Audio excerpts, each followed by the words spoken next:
Episode 2 के and में हमने देखा था कि लीजू के बॉस ने पूरे शहर के गैंग मेंबर्स और पुलिस को लीजू के पीछे लगा दिया है, पर चॉयजे लीजू की एबिलिटी की मदद से उन सभी से बचकर वहां पहुंचता है जहां उसने मिस्ट्रेस को मिलने का वादा किया था। और लीजू को देखकर मिस्ट्रेस उसे जल्दी से गले लगा लेती है और बोलती है, लीजू मुझे तुम्हारी बहुत चिंता हो रही थी, मुझे लगा कि तुम यहाँ नहीं आओगे। लीजू बोलता है, तुम्हें चिंता करने की कोई जरूरत नहीं है, अब सब खत्म हो गया है। मिस्ट्रेस बोलती है, वैसे लीजू वो पैसे कहाँ हैं? लीजू बोलता है, वहाँ उस बोट में। ये सुनते ही मिस्ट्रेस लीजू के सिर में गोली मार देती है, जिसके वजह से लीजू मर जाता है। और मरने के बाद चॉयजे दोबारा से डेथ के पास पहुंचता है और उसे देखकर डेथ हंसने लगती है। तभी चॉयजे उससे पूछता है, वो लड़की युंजी, उसने मुझे मारा क्यों? डेथ बोलती है, जिस तरह तुमने खुद को पैसे के लिए मार दिया था, बिल्कुल उसी तरह उसने लीजू को पैसे के लिए मार दिया। तभी चॉयजे मन में बोलता है, भले ही युंजी ने मुझे मार दिया, पर पैसे उसे कभी नहीं मिलने वाले हैं, क्योंकि सिर्फ मुझे ही पता है कि मैंने उन पैसों को बोट में कहाँ छुपा कर रखा है। पर जब तक चॉयजे इस बारे में सोच रहा होता है, तभी डेथ उसे दोबारा से शूट कर देती है और इस बार चॉयजे खुद को एक प्रिजनर के बॉडी में पाता है। और ये देखकर चॉयजे बहुत ही ज्यादा फ्रस्ट्रेट हो जाता है, क्योंकि अब वो उन $10 बिलियन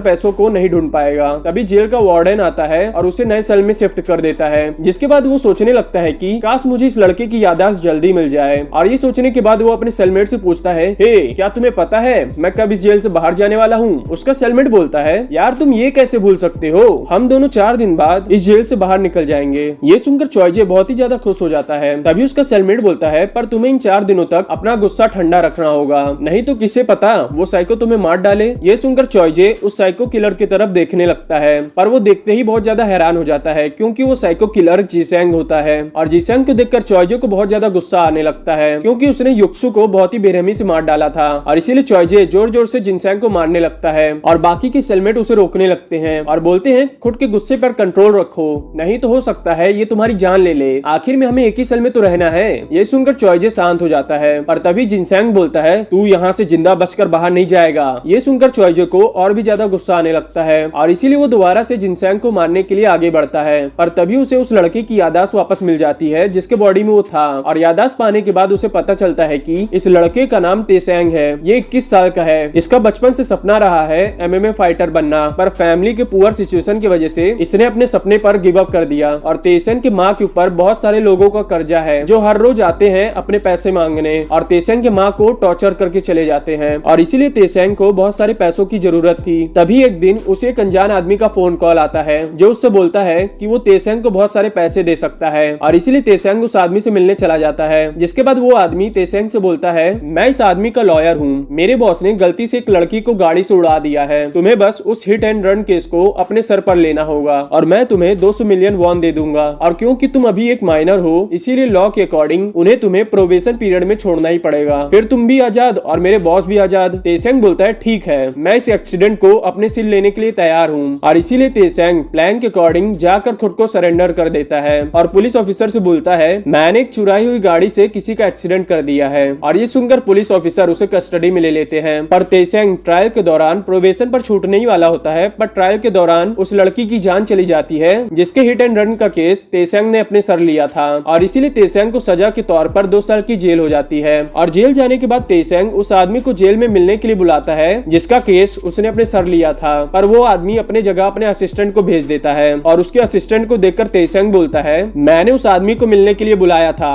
उसके नौकर को नहीं। असिस्टेंट बोलता है, इतना बड़ा आदमी यहाँ तुमसे मिलने क्यों आएगा? तेसेंग बोलता है, क्योंकि यहाँ उसे होना चाहिए था, मुझे नहीं। असिस्टेंट बोलता है, तुमने अपने पैसे तो ले लिए, अब अपना मुंह बंद रखो। तेसेंग बोलता है, बात 2 महीने प्रोबेशन की हुई थी, पर मुझे अब पूरे 2 साल की सजा हो गई है, इसलिए तुम्हें नहीं लगता मुझे ज्यादा पैसे मिलने चाहिए? चलो मुझे $1 बिलियन वॉन दो। असिस्टेंट बोलता है, क्या कहा, 1 बिलियन? तेसेंग बोलता है, अगर तुमने मुझे 1 बिलियन नहीं दिया तो मैं यहाँ से बाहर निकलने के तुरंत बाद ही एक लॉयर खोजूंगा और पुलिस के सामने जाकर सारा सच बोल दूंगा, और तेरे बॉस को तो एक माइनर को गलत केस में फंसाने का भी इल्जाम लगेगा। असिस्टेंट बोलता है, जरा मुंह संभाल कर बात करो, कहीं तुम्हारी ये बड़ी बड़ी बातें तुम्हारे मरने का कारण न बन जाए। तेसेंग बोलता है, इस जगह ने मुझे ये तो समझा दिया है कि खुद को सरवाइव कैसे रखना है, इसलिए मारने की धमकी तो मुझे मत देना, समझा? और तेसेंग के इन सभी यादों को फ्लैशबैक में देखने के बाद चॉयजे सोचने लगता है कि यार इस बंदे की जान तो हर पल खतरे में है, मुझे संभल कर रहना होगा। तभी वो देखता है कि जिनसेंग उसे घूर रहा होता है और जिनसेंग को देखकर चॉयजे को दोबारा से गुस्सा आ जाता है और इसीलिए वो उसके पास जाके बोलता है, घूर किसे रहा है बे, तू खुद को बहुत बड़ा साइको किलर समझता है ना, रुक तेरा पागलपन मैं उतारता हूँ। ये बोलकर चॉयजे जिनसेंग को जोर जोर से मारने लगता है और बोलता है, तूने बहुत लोगों को बेवकूफ बना लिया। अगर तू इतना ही बड़ा साइको किलर है तो मारना मुझे, चल मार हरामी साले, मारता क्यों नहीं। ये बोलकर चॉयजे और जोर जोर से जिनसेंग को मारने लगता है और इसीलिए जिनसेंग उससे माफी मांगने लगता है और बोलता है मुझे माफ कर दो प्लीज, मुझे माफ कर दो, मैं तुमसे विनती करता हूँ। चॉयजे बोलता है माफ कर दूं किस लिए, क्योंकि तूने युक्सु को मार डाला इसलिए। ये सुनकर जिनसेंग बहुत ज्यादा हैरान हो जाता है और बोलता है तुम्हें युक्सु के बारे में कैसे पता। चॉयजे चिल्लाकर बोलता है ये कोई साइको वाइको नहीं है, ये साला तो कायर है जो उस बच्चे से पिट गया जिसे ये बुली करता था और इसीलिए इसने गुस्से में आकर उस लड़के को पीठ के पीछे से हमला करके मार डाला और यहाँ आकर ये तुम सबके सामने दिखावा कर रहा है कि ये बहुत खतरनाक साइको किलर है। बाकी सेलमेट बोलते हैं इसका मतलब ये साला हमें इतने दिनों से झूठ बोलकर डरा रहा था, इसकी हिम्मत कैसे हुई हमसे झूठ बोलने की। ये बोलने के बाद सभी सेलमेट मिलकर जिनसेंग को मारने लगते हैं। जिसके बाद अगले सीन में तेईसेंग कुछ प्रिजनर्स के साथ मिलकर कार पेंटिंग कर रहा होता है। तभी एक आदमी जानबूझकर वुड कटर के ब्लेड का स्क्रू ढीला कर देता है और स्क्रू ढीला करने के बाद वो आदमी वुड कटर को तेईसेंग की ओर चला देता है, जिसकी वजह से वुड कटर का ब्लेड बाहर निकलकर तेईसेंग को काटने ही वाला होता है। पर तेईसेंग एन वक्त पर उस कटर को डॉज कर देता है, जिसकी वजह से वो कटर पीछे खड़े आदमी को लग जाता है और उस आदमी का पूरा कंधा कट जाता है। इसीलिए ऑफिसर्स आकर उस आदमी को वहां से ले जाते हैं। तभी वेयर हाउस में अवेलेबल बाकी प्रिजनर्स बोलते हैं तुम्हें इस समय अपनी चिंता करनी चाहिए क्योंकि किसी ने हमें ऑर्डर दिया है तुम्हें मारने का। ये बोलकर वो सभी आदमी तेईसेंग के ऊपर अटैक कर देते हैं, पर चॉयजे तेईसेंग के एमएमए स्किल का इस्तेमाल कर उन सभी आदमियों को मार देता है। जिसके बाद हमें रात का सीन दिखाया जाता है जहाँ जिनसेंग चुपके से उठता है और टॉयलेट में जाकर एक नोखिली चीज को साफ करने लगता है, पर तभी तेईसेंग भी टॉयलेट में जाता है और जिनसेंग से वो नोखिली चीज छीन लेता है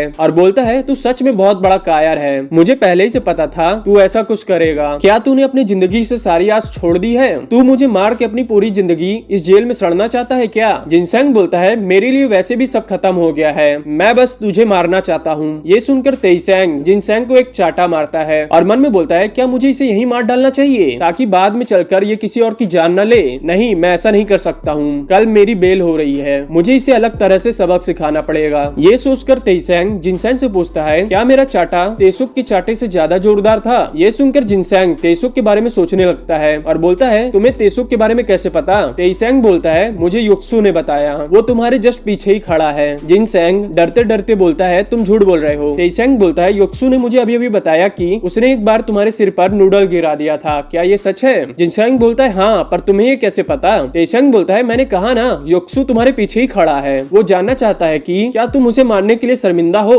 जिनसेंग बोलता है मैं क्यों शर्मिंदा रहूं, उस हरामी की वजह से मुझे अब जोनाइल में सड़ना पड़ रहा है, मेरी पूरी जिंदगी उसके वजह से बर्बाद हो गई है। ये सुनकर चॉयजे को बहुत ज्यादा गुस्सा आता है और इसीलिए वो जिनसेंग को जोर का चाटा मारता है और बोलता है युक्सु ने कहा है कि अब वो पूरी जिंदगी तुम्हें हॉर्न करेगा जब तक तुम मर नहीं जाओगे, वो देखो वो तुम्हें हॉर्न करने के लिए तुम्हारे पास आ रहा है। और ये सुनकर जिनसेंग बहुत ज्यादा डर जाता है और तभी उसके ऊपर टॉवल गिर जाता है, जिसकी वजह से जिनसेंग इतना ज्यादा डर जाता है कि वो अपने पैंट में ही सुसु कर देता है। जिसके बाद हमें दूसरे दिन का सीन दिखाया जाता है जहाँ हम देखते हैं कि जिनसेंग युक्सु के डर की वजह से पागल हो गया है और तेईसेंग और उसके दोस्त को बेल मिल गई है। और बेल मिलने के बाद तेईसेंग सीधा जाकर लीजू के द्वारा छुपाए हुए $10 बिलियन को ढूंढता है और ढूंढने के बाद वो जाकर उन $10 बिलियन को अपने लॉकर में छुपा देता है। और छुपाने के बाद तेईसेंग अपने घर जाने लगता है अपने मम्मी से मिलने, पर तभी आधे रास्ते में एक आदमी पीछे से आकर तेईसेंग के पेट में छुरा मार देता है और उस आदमी को देखकर तेईसेंग बोलता है तुम कौन हो और तुमने मुझे मारा क्यों? वो आदमी बोलता है मैंने पिछले 2 साल से इस दिन का इंतजार किया, तेरे वजह से मेरी बेटी मर गई और तू मेरा चेहरा भी भूल गया, तूने मेरी बेटी की जान ली और बदले में सिर्फ तुझे 2 साल की जेल हुई क्योंकि तू माइनर था, इसलिए ये किस तरह का इंसाफ है। और ये सुनकर तेईसेंग को याद आता है कि ये आदमी उस लड़की का लाचार बाप है जिसका एक्सीडेंट केस उसने अपने सर लिया था। तभी वो आदमी तेईसेंग का गला पकड़कर रोते रोते बोलता है बोल मेरी मासूम बेटी का क्या कसूर था जो तूने उसकी जान ले ली? तेईसेंग दर्द में बोलता है मुझे माफ कर दीजिए, पर वो मैं नहीं था जिसने आपकी बेटी की जान ली। पर तेईसेंग इसके आगे कुछ और बोल पाता उससे पहले ही उस लड़की के पिता को किसी के आने की आवाज सुनाई देती है, इसलिए वो जल्दी से वहाँ से भाग जाता है। और उस आदमी के वहाँ से जाने के बाद तेईसेंग का सेलमेट वहाँ आता है और तेईसेंग को देखकर बोलता है हे तेईसेंग तुम ठीक हो? किसने किया ये तुम्हारे साथ? तुम मर तो नहीं जाओगे ना? तेईसेंग बोलता है नहीं मैं ठीक हूँ, चोट ज्यादा गहरी नहीं है। उसका सेलमेट बोलता है थैंक गॉड तुम ठीक हो, मुझे तो लगा किसी और ने तुम्हें मुझसे पहले मार दिया। तेईसेंग बोलता है ये तुम क्या बकवास कर रहे हो? सेलमेट बोलता है और नहीं तो क्या, तुम्हें मारना मेरा काम था और किसी का नहीं। तेईसेंग बोलता है तुम ये क्या कह रहे हो, हमारे बीच में तो कोई अनबंध नहीं है। सेलमेट बोलता है पर मुझे तुम्हें मारना ही होगा क्योंकि उन्होंने कहा है कि वो मुझे बहुत सारा पैसा देंगे तुम्हें मारने का। तेईसेंग बोलता है मैं तुम्हें उनसे ज्यादा पैसे दे सकता हूँ। सेलमेट बोलता है चुप कर भिखारी साले, तेरे पास तो फूटी कौड़ी भी नहीं है, तू क्या मुझे पैसे देगा? तुझे मारने का वो लोग मुझे 100 बिलियन वॉन दे रहे हैं, इसीलिए चुपचाप करके मर जा।